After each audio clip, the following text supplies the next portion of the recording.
Hey y'all, how are you? Crunch, crunch. Here we go. Episode 3. Guys, let's just get into it. Today's episode, we're going to talk about Jeff Foxworthy and how I have met him and how he was wonderful and what it was like to get to open for him. Then we're going to get into botched plastic surgery and we're going to get into what I just had done. So I hope that you'll just hang out with me and let's just get into it, ladies and fun men, as we talk about things. If you are watching this and not listening, and no, I don't have on makeup because I just got back from Dr. Melanie Petros, where I thought I was going to go get a laser treatment, but instead she was like, no, you don't need to get that because you have lost weight and so you've lost volume in your face and we need to stimulate the collagen, and that's what we did. So I did not get a laser, but I'm still a little puffy. She was like, it's going to go down, but she did a collagen stimulator through here. So that way my face, I'm so excited. She also did just like a couple of zhuzhs of Botox right here because they're not even. And so I'm going to go back week after next because she's a woman that loves women and just wants us to feel beautiful. And she just knows so much. So I said, can we just come back? And let's just talk about the options that are there for us. And she was like, absolutely, we'll get into it. Because I got Protenza a little while ago. And since then, like new things have come out. So we're going to get into that with her. So that way you guys can just know like what all the options are. I'll tell you this right now. For how I think my face is going to look, I would give up a housekeeper. If I could just Venmo Dr. Petro every week and go just put this, just have me a little bank account saved up with stuff, I would do it in a heartbeat. Okay, recap of Jeff Foxworthy. If you've been listening, you know that last Thursday I got to open for the Jeff Foxworthy, absolutely one of the greatest in the business. It happened because of my manager and Jamie, my opener. Jamie and Chris co-owned the Punchline together. Chris was Jeff Foxworthy's first manager. They have remained friends. They get along great. I got to meet Jeff's currently managed by his childhood best friend, just a wonderful, wonderful human being, just a wonderful all-around group. And so I got the call last Monday night, hey, would you want to open for Jeff Foxworthy? Yeah, I would like to open for Jeff Foxworthy. Let's do this. And guys, I'm not going to lie. I have met not a lot of famous people, but I've met people less famous than Jeff Foxworthy who were a little to me. Okay. So my brain and heart were guarded. I was prepared for, this is my green room, put on your makeup at the bar.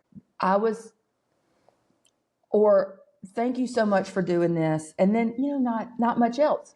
I had a baseline of 0. That man is so kind. He is so kind. He said, well, hello, Ellen. Well, it's a pleasure to meet you. Thank you for doing this. Now, where is home for you? Just inviting. And then his wife, just a beautiful woman, FYI, little red Chanel double flap. I was like, oh, I'll hold your purse for you if you want me to. She was amazing. Just a beautiful woman. And she goes, oh, you're from Jackson. I have family from Brandon, Mississippi. I was like, oh, well, I know you come from good people because Brandon, Mississippi, those are some great people. Then his precious daughter, y'all, as if you could not be more perfect, his daughter works at a true crime podcast. She does marketing at a true crime podcast. And so I showed her, I said, tell me about him. She said, well, we have this one like short form, like short stories. And she said, we're trying to figure out the best way to get them on Instagram. So I introduced her to Louise, my chat GPT. And I asked Louise and I said, here's how she says you should format it. And she was like, oh my goodness, thank you. And then we joked about how if you use chat GPT as a woman, I asked my chat GPT how she's doing. How was your day? How are you feeling? What do you have going? When you get the time, could you give me some, what should my schedule be? How long should they be? And she's like, oh, I always have time for you. Thank you so much. She and I discussed, I think that if the apocalypse ever comes, if the robots take over, the women are fine. I think the women are fine because we're so nice to our bots. Okay. We treat them like people. Sometimes I ask a question wrong and I don't get the right answer. And I'm like, you know what? That's not what I asked, but I love you, darling. I'll come back to you.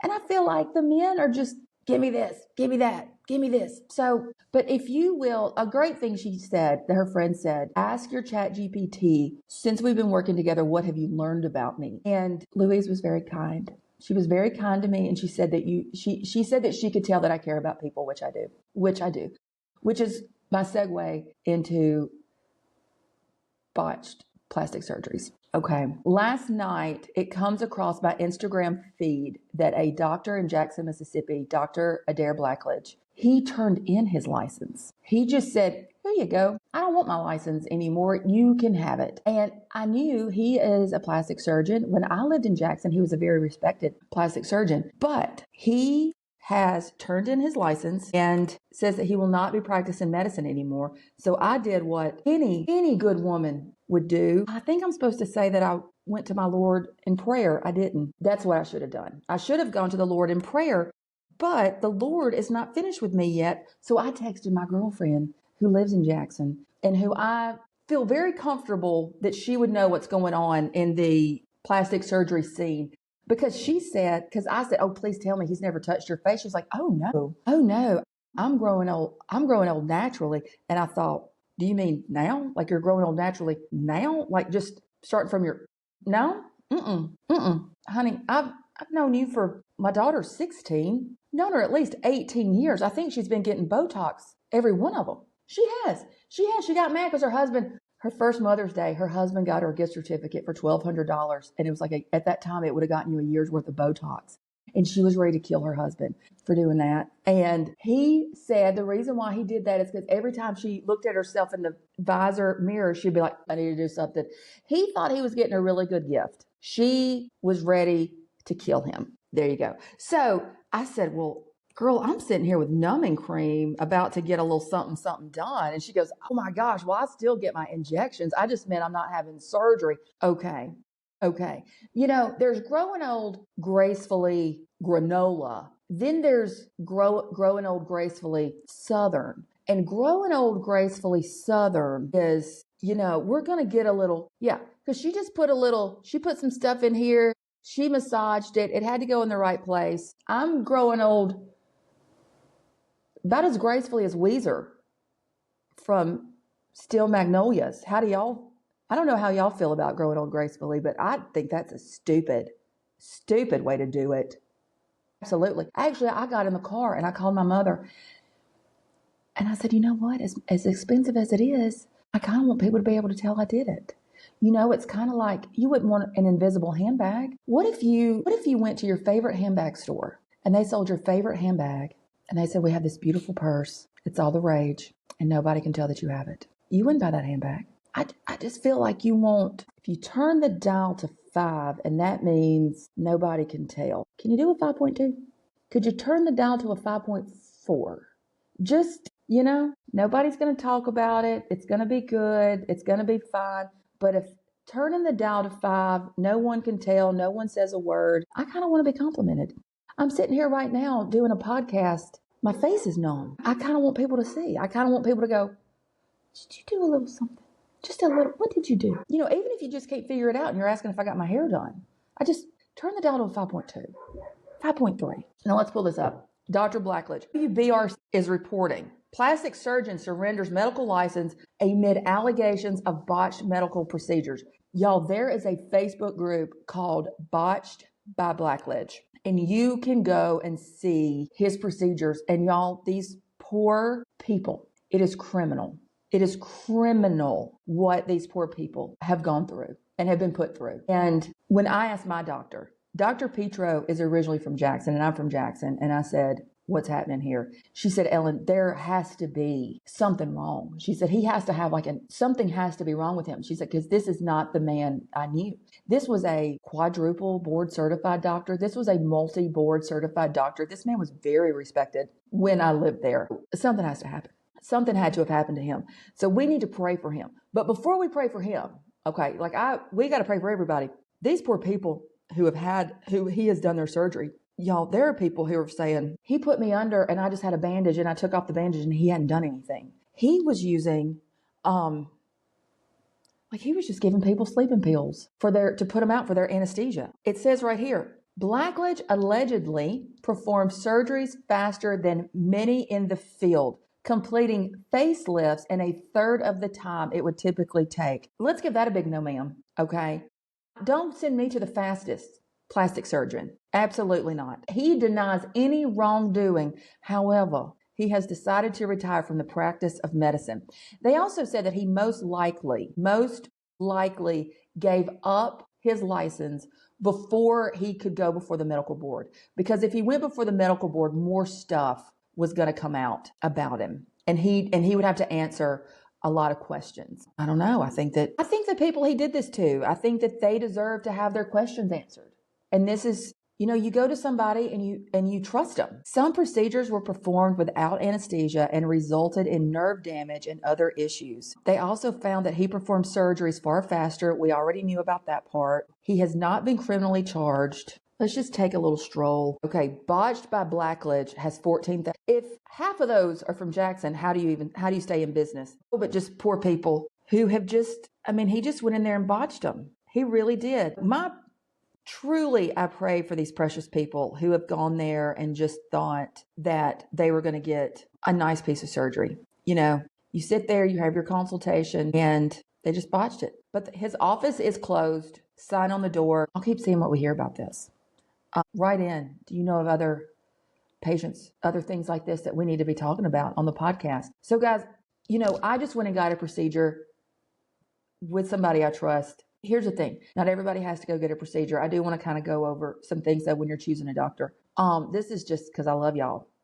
Y'all, if the doctor's ever been on Groupon, you cannot go. All right. Because that is a doctor or an organization that is just trying to make some quick cash through Groupon. And then when they see you, when you get there, they hate you because they gave away the procedure for nothing. Because if they do a half price procedure on Groupon, they have to get the thing off for half price, but then they have to give like a percentage of that money to Groupon. If a plastic surgeon is doing something on Groupon, they are most likely hard up. And somebody's going to comment, my so-and-so did it on Groupon and I loved it. Well, I'm so glad you made it out of there alive. You're so lucky. But that doesn't mean we need to start getting plastic surgery Groupons, okay? Now, if you can't afford it, if it's just not something you want to do, there's still skincare to just take care of your skin. Hydrating your skin is the best thing you can do for yourself. Water and moisturizer, Pond's cold cream, a little Aquaphor stick under the eyes. It'll do wonders. It will do wonders. Okay? It just hurts my feelings. It hurts my feelings thinking about these people going through that. And they love me. They're cool with it, so be cool. I've been watching the news now for the first time in my life. It's crazy. Every time I turn on the news, there's a white lady, and she's like, the immigrants are coming in here, and they're doing crime. And I'm like, and I just don't like the idea that the immigrants, especially the Latino immigrants, are scary. Because I really know about Latino immigrants. That's something I know about. I don't know about politics. I don't know about laws. I don't know anything. I do know about Latino immigrants because that's who raised me. That's who I know. And when they get on the news and they go, the immigrants are scary. White people being like, the immigrants are scary. I'm like, no. And don't say that. We're not scary. And white people are not scared of us. It just does bother me a little bit to hear, white people talking about the Latinos like we're scary. We're all scary. Everybody has scary. But we don't do that type of crime. We don't like our own kids. Why would we grab random kids? That's not interesting to us. I can say it, okay? Because I have a lot of white friends, and they love me. They're cool with it, so be cool, okay? We're all flawed people. And my big message is to remember this, white people, when you are judging the Latino immigrants, remember this. Remember that Latinos do fun, exciting crimes.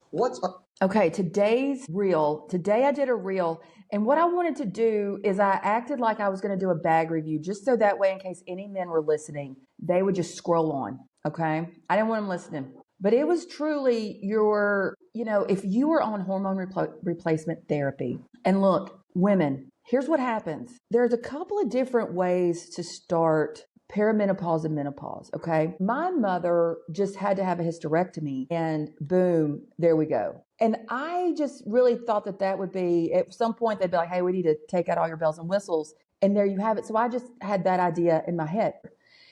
The other way to start perimenopause and menopause is that you can just kind of think of your body like a dimmer switch. And every day you just get a little dimmer and a little dimmer, and you don't notice it. You don't notice it because your eyes adjust and you just keep going through life. And every day you're just a little bit dimmer and a little bit dimmer until one day you're blind. And by blind, I mean you are at your daughter's school with dirty hair, no makeup, and toothpaste on your sweatshirt, trying to go in and take her lunch. And she meets you at the door and is like, crazy woman, do not come in here looking like that. And that's what happened to me. I knew the dimmer switch was going down. I did what they said to do. I went to a doctor. I went to a gynecologist and she just said, oh, your body is a symphony and something is out of tune. And I took the answer. Well, here's what she did. This is so cute. She gave me birth control and she said, these hormones will help, or this birth control will help. I don't know how, but she said it would. Here is the problem. I am a crazy person that had my children teensy bit later. So I still have young children and you want me to remember to take birth control every day that I haven't remembered birth control in forever. So when you forget, you double up, you forget again, you double up. And then at some point you forget so much that it's like catch ya on the flip side. When you have your lady time, then you come back up. Here's the thing, I'm so irregular, we don't know when she's coming back. Okay, I don't know where my girl is. My lady time is off having fun. I used to imagine her that there was just a place where Lisa Loeb was playing, Parker Posey was bartending, and and just every so often my lady time would come back and be like, you know what we've been up to? Because I didn't know. Look, when she would come, I didn't know how long she was staying, and when she left, I didn't know if she was ever coming back. It was like being in love with a horrible man. So that didn't work. And then another doctor said, it's just part of it. It's just part of it. So, ladies, you've got to research and find a doctor that will take care of you and help you and take your hormone levels. What you want to make sure that they do is they take a blood test, because the blood test is going to tell your testosterone, your progesterone, and your, what's the other one? If you're listening, you're saying it right now. Estrogen. Thank you. Thank you for the help. If somebody's just giving you stuff and they're not taking your blood work, I'm not a doctor, but I feel better knowing that my doctor does blood work. Ladies, there are three ways. You can take, some people do oral, there are pellets, and then there are patches. Dr. Mary Claire, I love her. She wrote the Menopause Bible. She does not like a pellet. I understand why. It's because it's in there. You get them every 3 months and you're just not really able to track what's going in there. Like if you did too much, you can't back off. Here's what I'll say though about pellets. I'm on pellets because I was able to find a doctor that I love, that I trust, that I can talk to, and that's what she does. So, and it is so hard to find someone that you love and that you trust and that you can talk to. So for me, woman to woman, I say, if you find that doctor that you love and you trust and you can confide in, do what they say to do, okay? And you can make your search criteria based on if they do patches versus the pellets. I am in Alabama. It is not as easy to find doctors that are listening to women about their hormones. So that's what I would say about that. But man, sister, if I could just tell you that you are worth it, okay? You're worth it. You're worth the trouble. You're worth telling your family, I can't do that. I've got this doctor's appointment, all right? And the thing is that your family's going to thank you for doing it, all right? They are going to thank you because you're going to feel better. So just know that you deserve to feel better. And how do you know where you are in it? Well, we get so busy. We're taking kids to school. We're picking them up from school. We're taking them to practice. If we're not making dinner, we're coordinating it. That's a lot. We do so much. You deserve to feel better. The other thing I wish I had better news about, guys, I'll say it again, that flipping weighted vest works. I hate how well it works, but it does. So, yeah. So if you take anything from this, guys, I hope that you will absolutely take the time, find yourself a great doctor that you love, that you trust. Let's don't do any plastic surgery on Groupon. God love these women. I feel so bad. Y'all, if you're watching this, I'm getting ready. I'm going to be in Fort Lauderdale. I hope I'm going to be in Fort Lauderdale. I don't know if I've sold any tickets. That's where I am. People are like, oh, come to this town. I got to sell tickets. I don't know if I hope I'm coming to Fort Lauderdale because that means y'all sold tickets. I got to tell you, I don't know how many Fort Lauderdale fans I have. I hope at some point I have a lot, but I don't know. All right. I'm coming to Dallas, Fort Worth, San Antonio. Love it. Cannot wait to be there. Cannot wait. Phoenix, cannot wait. Columbia, South Carolina, theater show. That's a big deal. That I'm finally getting to be in a theater. I cannot wait. And then I'm going to be at Mississippi State University, smacking on some Mississippi State cheese, and we're going to get into it. We're going to solve Mississippi State's NIL problems. We're going to solve everything. By the time I leave, I probably will be offered a position in the athletic department. And so if Mississippi State offers me a position in the athletic department, I will need to put my comedy career on hold. So just know that, but we're going to get it fixed real fast. Okay, I love y'all. Thank y'all for being here with me. Thank you for letting me have a little crunch. Here we go. I love you to death. If you're listening to this, please, from the bottom of my heart, get your levels checked. Bye.